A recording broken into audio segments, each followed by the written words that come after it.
जिस्म की जो हड्डियाँ होती हैं, जोड़ वगैरह होती हैं, उनको मजबूत करने के लिए आप इसकी ना मजून तैयार कर लें। अस्सलामु अलैकुम वरहमतुल्लाहि वबरकातुहू वस्सलातु वस्सलामु अला रसूलिल्लाह अम्मा बाद फ़अऊज़ु बिल्लाहि मिनश शैतानिर रजीम। जी दोस्तों, आज आपको जिस्म की जो हड्डियाँ होती हैं, जोड़ वगैरह होती हैं, उनको मजबूत करने के लिए आपको आज एक नुस्खा पेश करता हूँ आपके लिए। ये नुस्खा बहुत आसान है, आप इसकी ना मजून तैयार कर लें। मुश्किल भी नहीं है, आप किसी भी पंसारी के पास जाएं, उसके पास जाके आप इन चीज़ों को ले लें, अच्छे तरीके के साथ इसकी रगड़ाई करके इसकी मजून तैयार करें।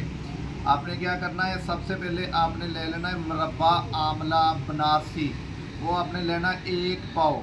इसके बाद आ जाओ देसी सौगी, एक सौगी होती है लंबी, उसको सुंदर खानी बोलते हैं, आपने देसी सौगी